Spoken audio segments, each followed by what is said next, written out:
예수님께서 오셨습니다. 예수님께서 오신 것을 기념한 것은 좋습니다. 하지만 매년 와요. 이게 습관으로 자리를 잡으면은 이게 그렇고 그런 일로 바뀐단 말입니다. 오셨으면 뭐합니까? 삶이 그 삶인데요. 예수님께서 오셨으면요.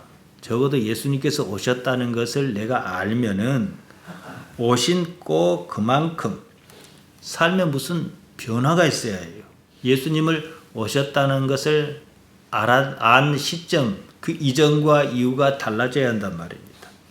그러니까 달라지지 않았다. 별로 큰 것이 없다. 그냥 교회만 다닌다. 마음의 기쁨도 없고 평안도 없고 하나님께서 아버지로 지켜주시는 것을 알아차리지 못한다 그러면은 오셔도 소용없는 일이다 이 말이지요.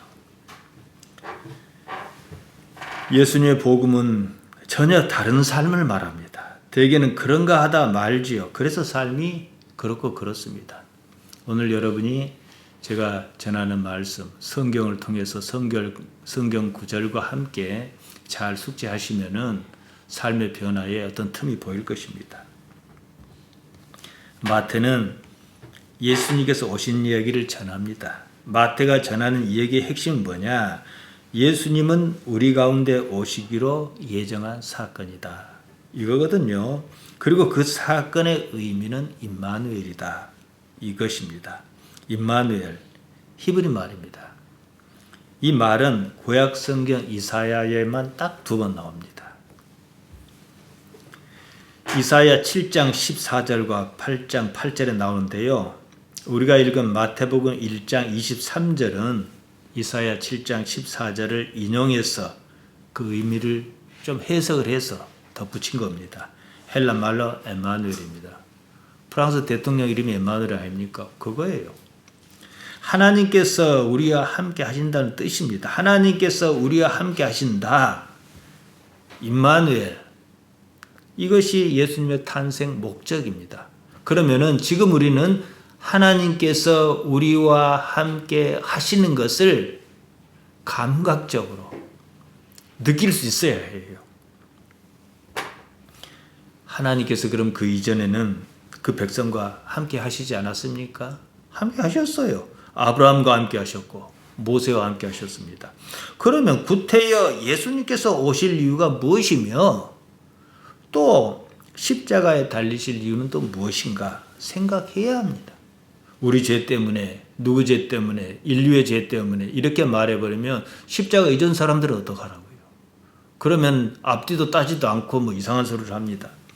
예수님께서 우리 가운데 오셨다는 사실은 하나님께서 우리 삶에 현실적으로 보다 구체적으로 개입하시겠다 이겁니다. 그 전에는 우리 삶에 개입하지 않았다 이 얘기가 아닙니다. 우리가 쉽게 알도록 나타나 주셨다 이겁니다. 그럼에도 여전히 지금도 여전히 구약 어느 시대처럼 하나님을 생각하는 사람이 참 많습니다. 예수님께서 부활하신 것까지는 좋으나 하늘로 올라가시면서 그냥 똑같아져 버리는 이런 상황이라는 거지요. 하나님께서는 저 위에 저 멀리 우리가 잘 알지 못하는 정도의 거리로 떨어져 계시는 것으로 생각합니다. 우리가 당면한 이 삶에는 거리를 두고 계시는 것으로 알고 또 그렇게 삽니다. 내가 지금 무슨 생각을 하고 있는지, 내가 무엇을 원하는지, 내가 무엇을 하고 싶은지 하나님께서는 모르시겠지. 그럽니다. 하나님께 모르실까요? 그럼 안다고는 해요. 그런데 우리 의식 속은 하나님께 모르시니까 안 들으시지. 이런 식이라는 거죠. 예수님께서 오셨습니다. 예수님께서 하나님께서 예수님으로 구체적으로 나타나셨다. 이게 임마누엘이거든요. 하나님께서 우리와 함께 하신다 그러셨습니다. 예수님께서는 십자가를 지나 부활 사건으로 그것을 다 이루셨습니다. 십자가에서 뭐 7마디 말씀하셨다 그래서 뭐 가상 7연이니 뭐 어쩌고 저쩌고 합니다. 제일 마지막 말씀이 요한복음 19장 30절에 나옵니다. 다 이루었다. 십자가에 달려 운명하시면서 다 이루었다. 그러니까 목표를 당신이 뭔가를 하셔야 할 텐데 그 목표를 다 성취하셨다 이거거든요. 무엇을 다 이뤘다는 말씀입니까? 당신께서 십자가에 달려 돌아가시기까지 하면서 이루고자 하셨던 그 일이 무엇이었느냐? 이겁니다. 이걸 알자면 예수님께서 평소에 무엇을 말씀하셨는가? 여기서 답을 찾아야 합니다. 무엇입니까? 하나님의 나라를 다 이뤘다 이 말씀입니다. 하나님의 나라란 하나님께서 임마누엘 우리와 함께 하신다는 그 사실의 다른 표현입니다. 이제 내가 다 이뤘으니까 지금부터는 하나님께서 함께 하시는 것을 너희가 알리라. 이 말씀입니다. 하나님께서 인간을 창조하신 이후로 하나님께서는 언제나 우리와 함께 하셨습니다. 다만 우리가 사는 것이 그 사실을 인지하지 못하는 상황이라는 거예요. 그 때문에 아브라함이라든가 모세라든가 그런 사람만이 특별한 경우에 간헐적으로 하나님을 인지하는 정도였습니다. 이제는 누구나 다 가능하다는 거예요. 예수를 믿는단 말이 이 말이에요. 이제부터 누구나 자기 삶에서 하나님을 감잡을 수 있습니다. 그렇지 못한다면 그것은 하나님 책임이 아니라 그 사람 책임이라는 거죠. 예수님의 등장은 예수님의 탄생과 십자가와 부활 사건은 지금 내가 사는 이곳이 하나님의 나라라는 사실을 증거합니다. 지금 여기서 하나님께서 함께 하신다는 사실을 인지하지 못한다면 구약 어느 시대의 모습으로 살고 있는 거예요. 신앙이 무슨 관념입니다. 현실적으로 거의 모든 신앙인이 이렇게 삽니다. 그 때문에 삶에 매이고 그 삶에서 불평과 불만이 사라지지 않습니다. 만족이 없습니다. 행복은 특별 새벽 기도를 통해서 얻을까 말까 합니다. 기독신앙인이 하나님을 찾습니다. 이렇게 말합니다. 하나님의 말씀은 심히 어렵다. 땅에 있지 않고 하늘에 있는 것이니 우리가 어떻게 그 말씀을 듣고 행하겠는가? 저 멀리 있는 것이니 우리가 어떻게 그 말씀을 가져다 듣고 행하겠는가? 그럽니다. 이것을 극복하기 위한 신앙적 노력이 무슨 성탄절 오면 성탄절 특별 새벽기도에 40일 특별 새벽기도 이런 거예요. 구약시대 방법입니다. 좋습니다. 그게 나쁘진 않으니까요. 그때뿐이라는 거예요. 궁극적으로 만족은 없어요. 행복은 항상 저만치 있어요. 바다 멀리 있고 하늘 위에 있습니다. 그러다 여기에 지칩니다. 보통 신앙인이 그래서 그냥 그렇게 살아요. 하나님께서 저 높이 저 멀리 계신다고 생각하기 때문에 현실의 삶이 모양은 있는데 능력이 없어요. 만족이 없어요. 예수님을 믿는데 어쩐지 그렇습니다. 모든 것을 걸 수도 없어요. 그 탓에 교회에 한 달이 걸치고 사는 것을 신앙생활이라 생각합니다. 이 이야기가 신명기 30장 11절에서 13절에 나옵니다. 내가 오늘날 내게 명한 이 명령은 내게 어려운 것도 아니요 먼 것도 아니라 하늘에 있는 것이 아니니 내가 이르기를 누가 우리를 위하여 하늘에 올라가서 그 명령을 우리에게로 가지고 와서 우리에게 들려 행하게 할 것이 아니요 이것이 바다 밖에 있는 것이 아니니 내가 이르기를 누가 우리를 위하여 바다를 건너가서 그 명령을 우리에게로 가지고 와서 우리에게 들려 행하게 할 것도 아니라. 그 다음에 신명기 30장 14절에 이렇게 나옵니다. 제가 이걸 주보에 써놨습니다. 오직 그 말씀이 내게 심히 가까워서 내 입에 있으며 내 마음이 있은즉 내가 이를 행할 수 있느니라. 지금은 임마누엘의 시대입니다. 하나님께서 함께하는 시대입니다. 다들 아직도 신명기 시대에 살고 있다는 거예요. 하나님께서 예수님으로 함께 하신다는데 믿지는 않습니다. 부정은 안 하지만 믿지는 못합니다. 예수님께서 십자가에서 다 이루셨습니다. 그래도 믿지 않습니다. 자기 방식대로 생각합니다. 예수님께서는 당신 자신을 인자다, 사람의 아들이다 그러셨습니다. 사람의 아들이다 왜 그러셨을까요? 그때 그 말씀 하실 필요가 있었을까요? 예수님께 그리 말씀하셨으니까 이 순간만이라도 하나님의 아들이라는 생각은 버리고 사람의 아들로서만 그분을 한번 봐봅시다. 예수님께서는 아무런 잘못도 저지르지 않으셨습니다. 하나님의 아들이라는 말을 왜 잠시 접어두자 그러면 하나님의 아들은 십자가를 못 질 이유가 어디가 있어요? 엘리 라마 사박단 할 이유는 또 뭐가 있어요? 그렇지 않습니까? 예수님께서는 십자가를 질 만한 어떠한 죄도 짓지 않으셨습니다. 그럼에도 십자가를 지셨습니다. 이것이 무엇 때문이었겠는가? 여기에 대한 무슨 이해가 있어야 합니다. 누가가 여기에 대한 힌트를 주었습니다. 예수님께서 십자가에 달리셨을 때 하신 말씀이에요. 누가복음 23장 34절입니다. 이에 예수께서 가라사대 아버지여 저희를 사하여 주옵소서 자기의 하는 것을 알지 못함이니이다. 이러셨다는 거예요. 십자가에서 돌아가시면서요. 사하다, 피엠입니다. 보내다, 취소하다, 지나가다, 가만두다, 용서하다, 용납하다. 그러니까 그냥 이 순간 저들에게 이 상황을 묻지 말고 그냥 지나가십시오. 십자가에 달려 지금 곧 운명하신 순간인데요. 당신을 십자가에 매단 사람은 어째서 그냥 눈 감아달라고 말씀하셨겠습니까? 성인군자에서 그런 말씀하신 게 아닙니다. 그들은 하나님께서 거기 계신 것을 정말로 몰랐어요. 여기에 하나님께서 계신 것을 아는 사람이 어찌 살겠습니까? 여기에 하나님께서 계시다는 것을 모르는 사람이 어찌 살겠습니까? 이 차이입니다. 여전히 저 높이 저 멀리 계신 줄 알았습니다. 하지만 사람의 아들 그분은 하나님께서 지금 그 자리에 계시는 것을 아셨습니다. 비록 십자가가 고통스럽기는 하나 하나님의 주권 아래 일어난 일이라는 인식이었습니다. 이 자리에 계시는 하나님을 십자가 때문에 없는 것으로 할 수 없었습니다. 간단히 말씀드리겠습니다. 이것이 생과사를 결정해요. 하나님의 나라가 저 높이 저 멀리 있다고 생각하는 사람이 이 세상을 어떻게 살겠습니까? 함부로 살지 않겠습니까? 반면에 하나님의 나라가 지금 여기라고 인식하는 그 사람이 세상을 어떻게 살겠습니까? 삶에 매여 살지는 않겠지요. 그 사람이 자기가 평생 누리던 담임 목사 자리에 자기 아들을 앉히지 못해서 안달하겠습니까? 하나님의 나라 바실레이아 투 데오라고 말씀드렸습니다. 나라 바실레이아는 영토 개념이 아닙니다. 통치를 말합니다. 왕이다 이 말이에요. 곧 하나님의 나라란 말은 하나님의 통치를 뜻하는 말입니다. 우리는 하나님께서 임재하신다고 자주 말합니다. 임재 누가 만든 말인지 모르지만은 지금 여기 있다 이 말이에요. 하나님께서 지금 여기 계시지도 않는데 통치가 가능할까요? 하나님께서 통치하신다는 말은 하나님께서 지금 여기 계신다. 지금 내가 처해 있는 모든 사태에 직접적으로 관계해 계신다 이 말이에요. 그러면 이 삶을 받아들여야겠지요. 하나님의 통치 방식이 내 마음에 들지 않을 수 있어요. 그래도 그것이 하나님의 방식입니다.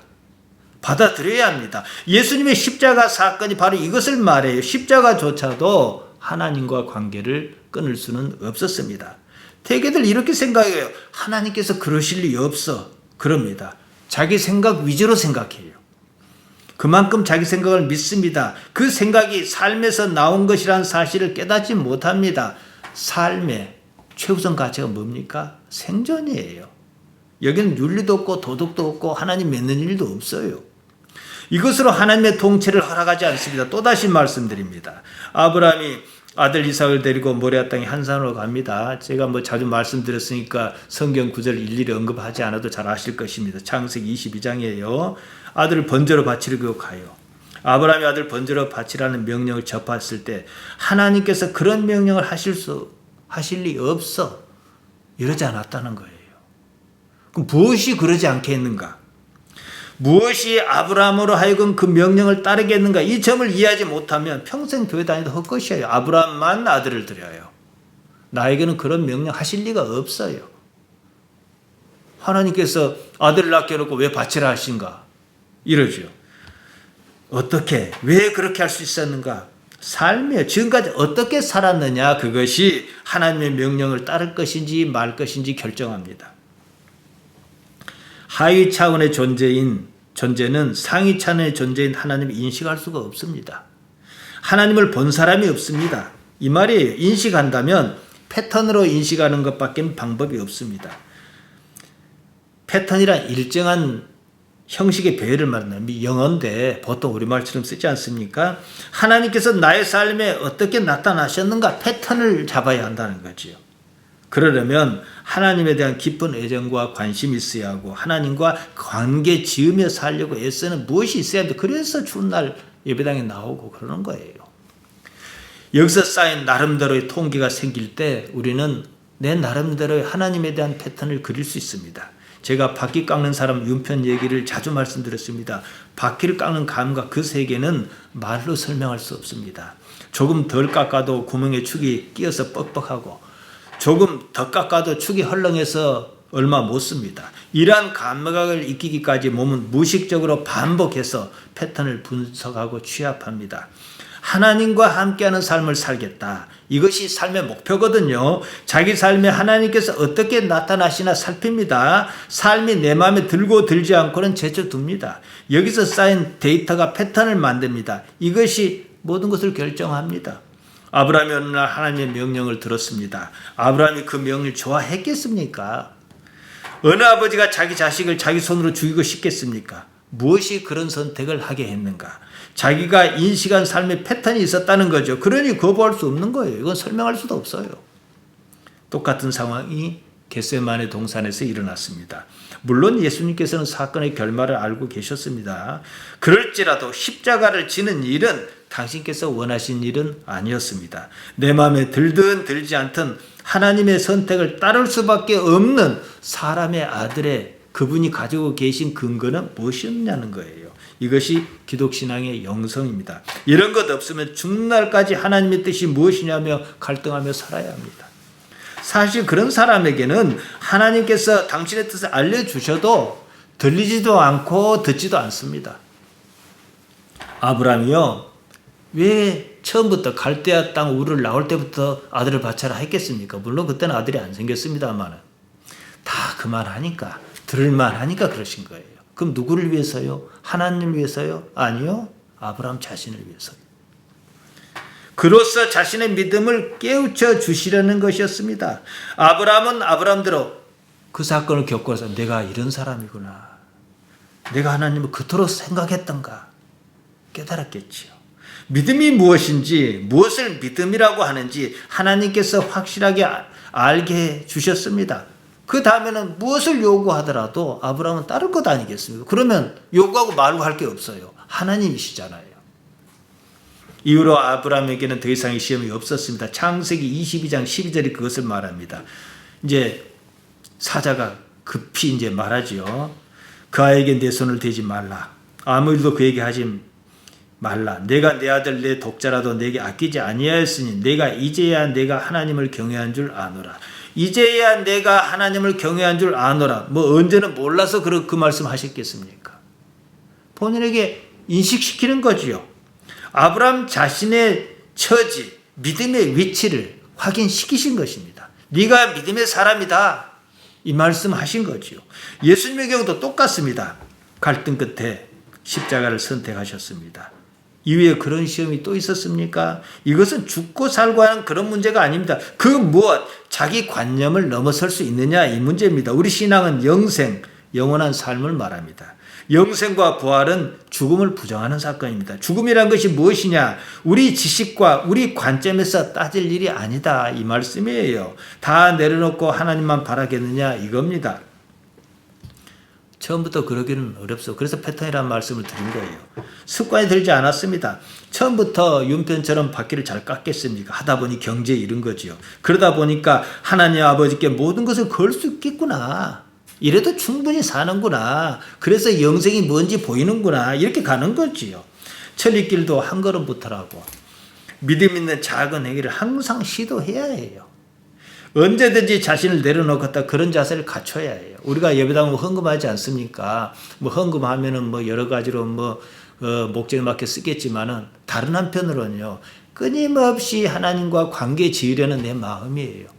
헌금 자체는 돈은 권리거든요. 권리를 포기하는 거예요, 내가요. 하나님께서는 우리보다 높은 차원의 존재십니다.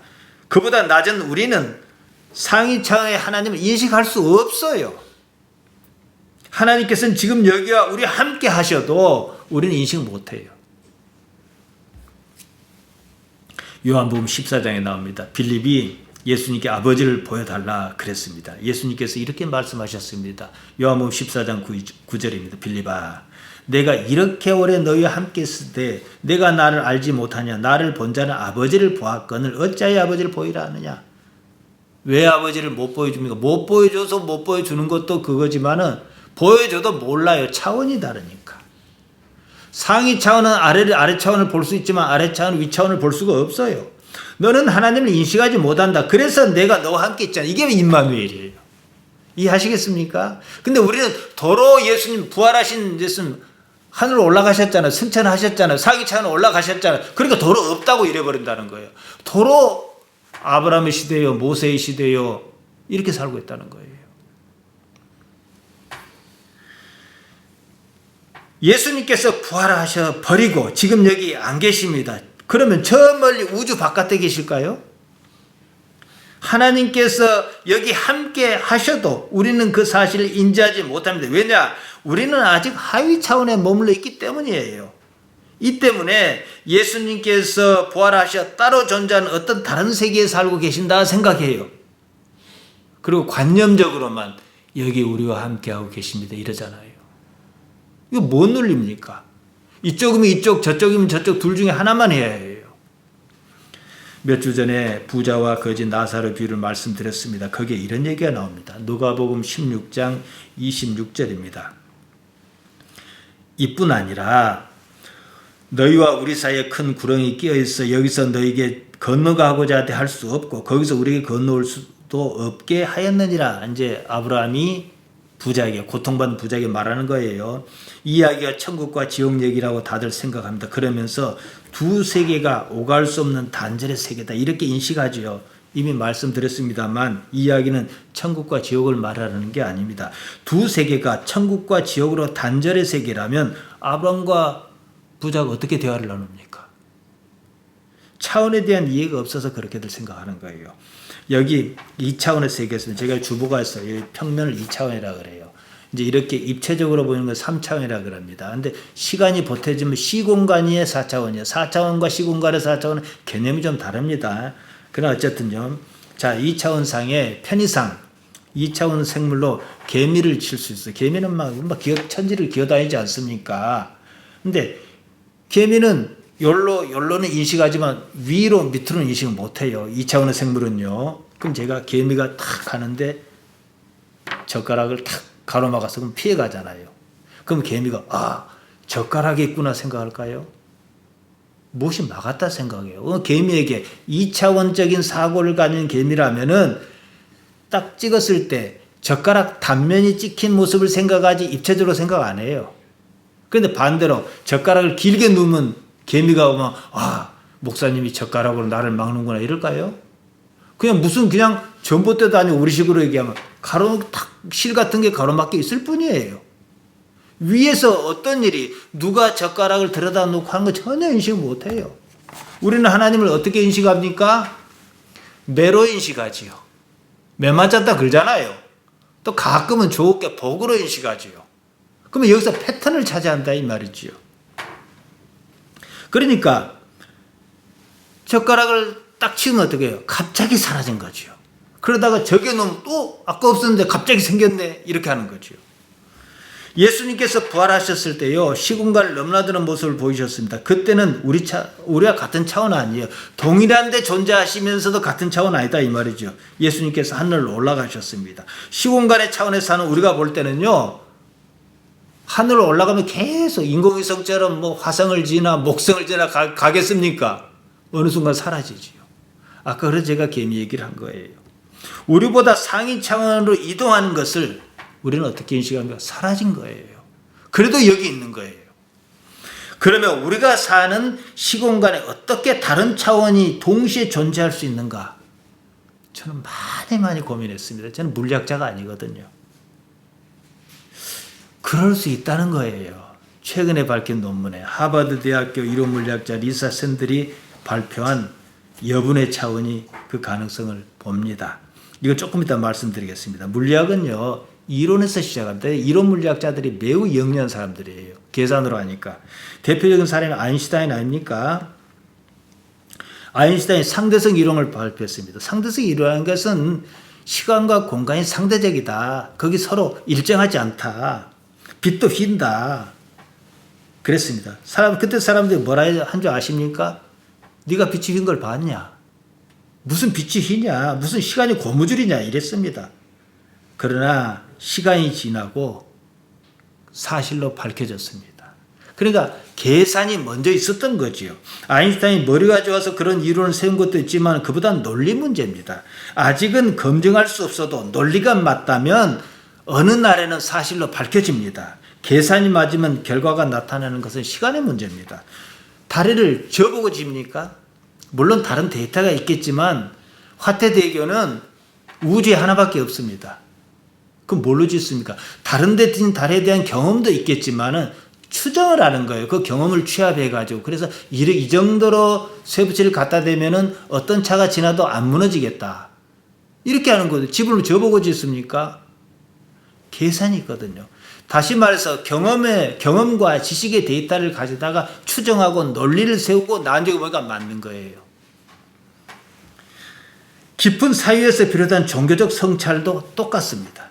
종교는 신 존재를 절대 명제로 삼습니다. 신이 없다면 종교가 없지요. 신이 없으면 저도 없어요.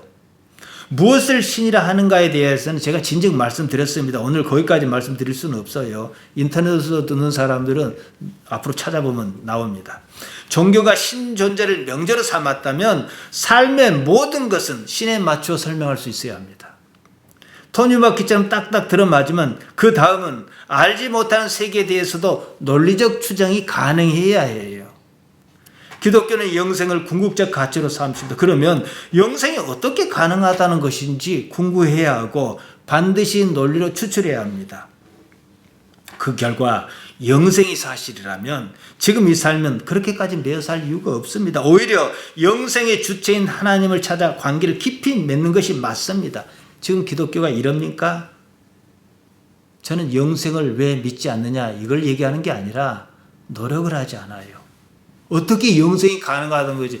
복음은 영생이거든요. 영생, 죽음의 문제를 교회가 해결했습니까? 사람이 늙어갑니다. 이건 늙어간 거 뭐라고? 노화라지요. 죽음은 노화의 과정입니다. 노화는요, 시간의 변화입니다. 시간이 정지하면 늙지 않습니다. 죽지도 않습니다.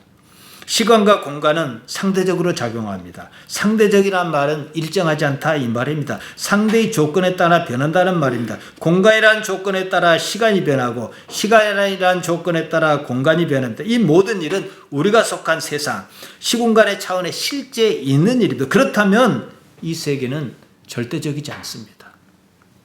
절대적이지 않는 세계는 궁극의 목표로 삼을 수 없습니다. 베드로가 말했습니다. 베드로서 3장 8절입니다. 사랑하는 자들아 주께는 하루가 1000년 같고 1000년이 하루 같은 이 한 가지를 잊지 말라. 이 세계가 절대적이지 않다. 상대적이다. 상대적이라면 죽음은 의미가 없는 것이요. 나의 하루는 너의 하루여야 하고 너의 1000년은 나의 1000년이어야 합니다. 사실은 그렇지 않다는 거예요. 우린 지금 가까이 있는 사람과 비교하니까 같은 시공간으로 느껴서 그런 거예요. 그러나 안드로메다자의 어떤 생명체, 인류와 같은 존재가 있다면 그 사람과 나의 시간은 다르거든요. 멀리 있으면 상황이 달라집니다. 어디 있냐에 따라 달라집니다. 하물며 차원이 다르다면 말할 것도 없습니다. 천국이라는 세계를 어떻게 둘러대도요. 그 세계는 이 세계와 차원이 다릅니다. 그 세계가 우리가 속한 세계보다 하위 차원일 리는 만무합니다. 우리는 이보다 더 높은 세계를 바랐지 이보다 더 낮은 세계를 바라지는 않습니다. 유대인에 관한 니고데모가 예수님을 찾았습니다. 그가 무엇을 바라고 예수님을 찾았겠습니까? 복이었습니까? 다른 차원의 세계, 영생의 세계였습니다. 예수님께서 말씀하셨습니다. 요한복음 3장 3절입니다. 진실로 진실로 내게 이르노니 사람이 거듭나지 아니하면 하나님 나라를 볼 수 없느니라. 니고데모는 바리새인입니다. 유대인의 관원입니다. 알만할 걸 아는 사람이다 때문에 아주 원론적인 말씀을 하신 것입니다. 니고데모는 예수님의 말씀을 이해할 수 없었습니다. 거듭나야 한다니까 모태에 들어갔다가 다시 나는 것이냐 이렇게 물었습니다. 그러자 예수님께서 말씀하셨습니다. 요한복음 3장 8절입니다. 바람이 임의로 불면 내가 그 소리를 들어도 어디서 오며 어디로 가는지 알지 못하나니 성령으로 난 사람은 다 이러하니라.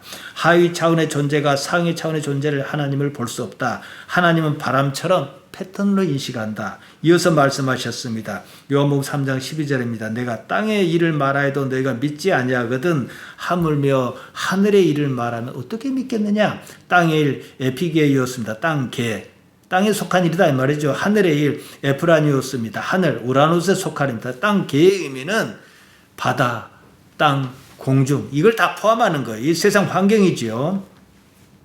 하늘 우라노스는 이 공중을 말하는 게 아닙니다. 하나님의 보좌와 처소의 상징적 개념입니다. 다른 차원의 세계를 말하죠. 다른 차원의 세계는 이 세계, 땅의 세계와 중첩해 있습니다. 땅의 차원에 사는 니고데모는 하늘의 차원의 세계를 알 수 없다 그 말이죠. 내가 땅의 차원을 말하는데도 네가 믿지 못하는데 그보다 높은 차원의 세계를 어떻게 믿을 수 있겠는가? 땅의 차원에서도 그런다. 바람을 봐라. 바람이 눈에 보이냐? 이것도 네가 모르는데 그 차원을 어떻게 네가 믿겠느냐? 이 말씀이지요. 하나님께서는 어떻게 보아도 우리보다 높은 차원의 존재십니다. 부활하신 예수님께서도 그런 모습을 보이셨습니다. 부활 사건은 차원의 승계, 올라가는 거예요. 그 세계는 우리의 시공간보다 최소한 한 차원 이상도 높은 차원인 세계입니다.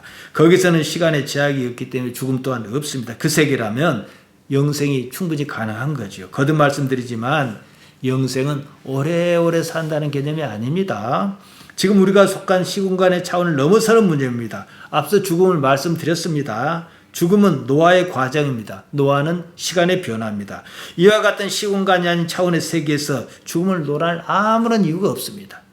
하위 차원의 존재인 우리는 우리보다 상위 차원의 존재를 인식할 수 없습니다. 그래서 믿음이란 게 필요한 거예요. 히브리서 11장이 말하지요. 해와 달과 별을 보고 저걸 하나님께서 창조하셨다고 믿습니까? 아니에요.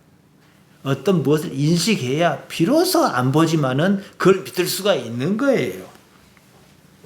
믿음은 그 대상을 올바르게 인식하여서 그에 대한 신뢰를 요구합니다. 리사 랜드린 논리로 예측한 대로 이 우주에 여분의 차원이 함께 존재한다면, 우리가 인식하는 시공간 차원 외에 다른 차원이 중첩해서 존재한다면 부활과 영생은 물론 지금 부활하신 예수님의 존재 상태에 대한 모든 의문이 한꺼번에 풀립니다. 믿지도 않으면서 막연하게 기대하는 그런 천국이 아니라 훨씬 더 구체적인 세계로 말이지요. 논리적으로 이 우주에서 여분의 차원이 있을 수 있다. 이 말은 매우 매우 중요합니다. 우리와 다른 차원의 존재가 우리와 함께 있을 수 있다는 얘기. 근데 그 다른 차원을 우리가 모르는 거예요. 왜냐하면 우리가 그 차원이 아니니까. 제가 중첩이란 말을 썼습니다. 중첩은 포개져 있는 겁니다. 다만 우리와 함께하는 높은 차원의 존재를 인식할 수는 없는 거죠. 하나님께서 우리와 함께 하십니다. 하나님께서는 우리와 같은 시공간에 계시면서도 다른 차원의 존재로 계시면 동시에 우리와 중첩하게 계신다는데 이 말이지요. 하나님께서 우리와 함께 하셔도 우리는 하나님을 바로 인식할 수는 없다 이 말이에요. 우리는 하위 차원이니까요. 여분의 차원. 이제 지금 우리가 인식하고 있는 시공간의 차원을 넘어서는 차원은 리사 랜드리 1999년에 발표한 논문에 나옵니다. 이것을 간단히 말씀드리면요. 우리가 속한 세계는 가로, 세로, 높이, 거기다가 시간. 이렇게 차원이 이루어져 있습니다. 우리는 우주에 이것 말고 적어도 그 다음번의 차원이 존재한다. 이 얘기예요. 그렇게 보는 이유가 있습니다. 우주를 이루는 힘은 네 가지입니다. 중력, 전자기력, 양력. 양력이란 원자력이 붕괴할 때 일으키는 힘이고, 강력이란 게 또 있는데, 광력, 커크라는 것은 이제 그 가상에서 붙인 이름입니다. 결합해서 양성자, 중성자를 만드는 힘이다. 아무튼 네 가지 힘이 있어요. 중력, 전자기력, 전자기는 지금 남극, 북극 있고 이러잖아요. 양력, 강력. 그런데 특이하게도 문제는 세 가지 힘에 비해서 중력은 다른 힘에 비해서 극단적으로 약하다는 거예요. 근데 어떻게 균형을 이룰 수 있는가? 지구와 달이 중력으로 서로 영향을 끼치지 않습니까? 지구는 태양의 중력 반경에 있습니다. 우리가 물건을 들어 올린다는 것은요, 중력을 느낀다는 말이에요. 그러나 우주 공간에서 중력이 없는 데서 느끼면은 하나도 무겁지가 않아요. 중력을 못 느끼니까 그런 거예요. 근데 이것이 태양은 어마어마하잖아요. 이거 어마어마할 것 같지만 사실 앞서 열간 네 가지 힘에서는 극단적으로 약한 힘입니다. 태양이 지구를 끌어다니는데 그것이 극단적으로 약한 힘이라면 잘 이해를 못합니다. 자, 보세요. 로마의 위대한 기술이 수로 기술입니다. 그때는 펌프가 없잖아요. 그럼 저 멀리서 물을 끌어올라 그러면은 100m에 갈 때마다 조금씩 낮춰 잡아야 돼요. 그래 물이 흐를 것 아니겠습니까? 대단한 기술이죠. 측량 기술도 지금만 못했을 텐 말이죠. 마찬가지로 우주같이 모든 것이 평평하게 균형을 이룬 지역에는 0.1mm의 낙차만 있어도 그쪽으로 쏠려요. 무슨 말인지 아시겠습니까? 아주 약한 힘이라도 말이죠. 다 떠 있으니까 말이죠. 질량 때문입니다. 질량은 물질의 양을 말해요. 태양과 같은 항성은 질량이 어마어마하지요. 속도가 높지 않더라도 엄청나게 큰 트럭이 있어요. 아주 작은 경차가 있습니다. 큰 덤프트럭 경차를 밀었다 생각하면 천천히 밀어도요. 자기 덩치가 크기 때문에 작은 차를 아주 그냥 못쓰게 만들 수 있잖아요. 마찬가지인 거예요. 이때 둘이 받는 힘을 질량에 비례합니다. 어마어마한 질량을 가진 태양과 지구가 극단적으로 수평 상태에 놓여 있을 때 거기에 0.1mm의 기울기만 주어져도 서로 달라붙는 거예요. 이것이 중력인데 게다가 이것은 거시세계의 힘입니다. 원자 단위의 미시세계의 힘이 비한다면 극단적이라는 말조차도 사실상 무색합니다. 균형이 맞지 않는 거예요. 균형이 안 맞다면 다른 무엇이 있어야 해요. 이 세계, 우주에 말이죠. 그게 무엇인가? 우주는요, 우리가 알지 못하는 영역이 훨씬 더 많습니다. 암흑물질이 그거예요. 블랙홀이 아닙니다. 블랙홀만 하더라도 각기 중력이 다르죠. 중력이 다르다는 말은 시간이 다르다 이 말입니다. 노화는 시간의 문제라 말씀드렸습니다. 시간이 일정하지 않다는 얘기는 죽음이 무슨 의미가 있겠는가 이 말이지요. 게다가 다른 차원이 중첩해 있다면 이건 단순한 문제가 아니라는 거예요. 극단적으로 약한 중력이란 말은 중력이 다른 힘에 비해서 균형이 맞지 않다는 거거든요. 그러면 어디에서 다른 힘이 나오는 구석이 있어야 할 거 아니겠습니까? 여분의 차원이 있어야 한다는 거죠. 게다가 우주 전체의 물질의 84.5%를 우리가 모르고 있어도 그래서 암흑물질이에요. 그만큼 가능성이 높다는 겁니다. 중력의 일부가 거기서 나오는 것이라면 계산이 딱 맞아 떨어지는 거예요.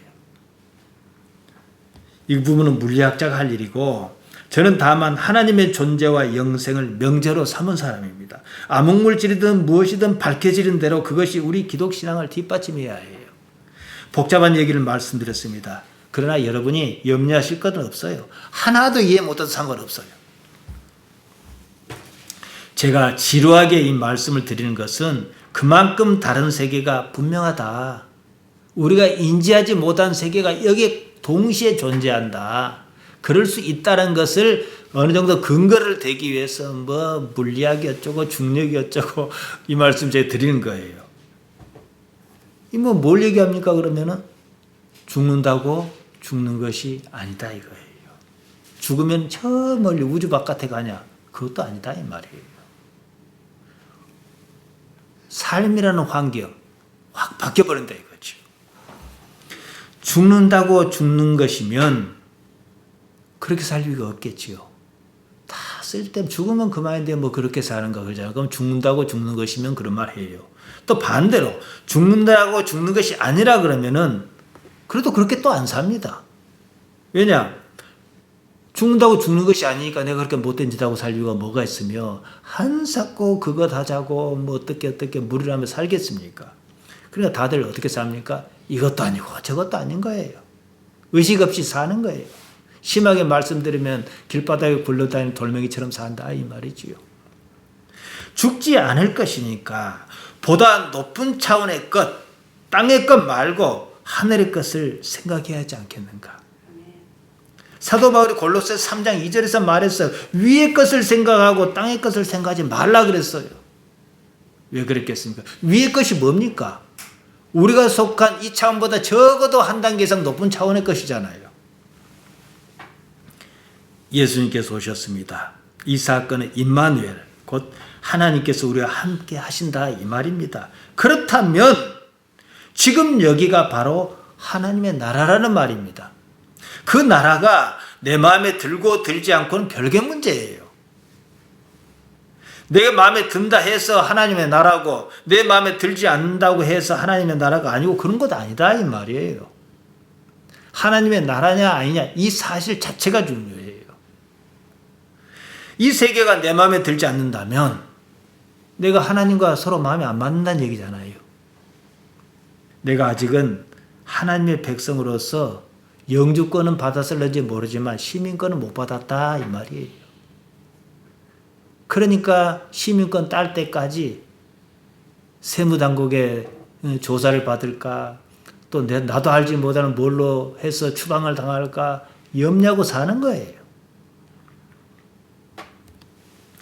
하나님께서는요, 택한 백성을 결코 포기하시지 않습니다. 사무엘하 7장 14절입니다. 나는 그 아비가 되고 그는 내 아들이 되니 저가 만일 죄를 범하면 내가 사람 막대기와 인생 채찍으로 징계하려니와. 자, 뭐 천국이고 뭐고 없다 그럽시다. 영생이고 뭐고 아무것도 다 거짓말이라 그럽시다. 그러면은 우리가 뭘 논하겠습니까? 그러나 없다고 말할 수 없는 처지라 그럽시다. 그러면은 그 나라가 가장 높은 가치니까 잔뜩 얻어맞고 절뚝발이가 돼도 가야 하는 나라고. 바로 이 얘기죠. 그래서 예수님께서 뭐라 하셨습니까? 내 눈이 범죄하거든 뽑아버리라 그랬잖아요. 그게 중요해요. 왜냐? 눈이 뽑혀갖고 봉사로 사는 것은 잠깐이지만 그 세계는 안 그러거든요. 그러니까 하나님께서 택한 백성을 결코 포기하시지 않기 때문에 사무엘하 7장 14절 이런 말씀 솔로몬에게 하신 거예요. 했다 그러면은 하나님께 포기 안 하시면 뭘 하시겠습니까? 잡아야겠지요. 사람 만들어야겠지요. 패서라도. 우리가 선택할 수밖에 없어요. 매 맞고 가냐, 좋아서 가냐. 포기를 안 하시니까 그냥 하나님 저 포기해 주세요. 저는 하나님 없이 그냥 살겠습니다. 이게 가능하다면 안 그렇게 살 수도 있겠지요. 받아들여야 하는 거예요. 마치겠습니다. 오늘 추운데 고생 많이 하셨습니다. 저도 빨리 끝내려 애는 썼습니다만 몇 분 차이 안 납니다. 이 삶이 하나님 나라의 삶이면, 이 삶이 하나님 나라라면 삶을 인정하고 받아들인 것밖에는 없습니다. 그러면 하나님께서 우리 삶에 어떻게 나타나시는지 하나둘 뭐가 쌓여요. 패턴을 그려 나갈 수가 있다는 거예요. 그리고 그 자취를 가지고 하나님께서 이건 말로 설명할 수 없어요. 이렇게 인도하시는구나. 그래서 저는 어떠한 나쁜 일도 그게 다 나쁘다고 생각은 안 합니다. 우리 교회 문제마도 그렇게 생각하거든요. 그때는 속이 상하고 억울하고 분하니까 잠시 그런 게 좀 있긴 있지만, 왜냐? 모르잖아요. 또 어떻게 하실는지. 그리고 하나님 이렇게 인도하고 저렇게 인도하시고. 지금 내가 당한 이 일이 나쁘다라고 생각하면 다 싫은 거예요. 왜? 나는 남들 봐라. 잘 먹고 잘 사는 나는 그렇게 수고하고 애를 썼는데 나는 왜 이렇게 살아야 하는가? 누구보다 더 공을 들여 자식 키우는데 왜 내 자식은 그 모양인가? 불만만 있을 수밖에 없는 거거든요. 그러나 일단 받아들이면서 내가 하나님께 익숙해서 나가다 보면은 이제는 말로 형언하지 못하고 설명할 수 없는 비밀을 내가 알게 돼요. 그런데 그런 상황에서 하나님과 이제 다 보도를 잘 맞추는 상황에서 하나님께 채찍으로 때리고 막대기로 치시겠습니까? 그래서 너희는 참새보다 더 소중하다 이 말씀 하신 거예요. 하나님께서 나를 참새만 또 못 여기신다 그러면은 그 하나님 뭘로 믿습니까? 이래도 죽고 저래도 죽을 건데. 하나님을 아버지란 말, 이 아버지란 말 매우 매우 중요합니다. 우리가 하나님의 나라 안에 살고 있다는 사실, 임마누엘. 우리가 비록 인식 못해도 하나님은 여기 계시는 것이고, 이제 인식할 날이 올 거예요. 만약 내가 이제 이 추정을 해가지고, 또 아니면 우리가 이 몸을 버리는 날 말이에요. 함께 하신다는 사실. 나 혼자 고민할 것도 아니고, 나 혼자 속 쓸 일도 아니에요. 그냥 힘 빼고 내려놓습니다. 그리고 하나님께 일을 어떻게 이끌어 가신가를 바라보고, 그로써 영성을 쌓아가는 여러분으로서 사시기를 바랍니다. 하나님 우리 아버지, 모자라고 부족한 우리를 택하여 주셨습니다. 하나님을 알게 하여 주옵소서. 참 어리석고 미련한 질문입니다만은 하나님께서 나타나신 것을 느낄 능력을 우리에게 허락해 주옵소서. 예수님 이름으로 기도하옵나이다. 아멘.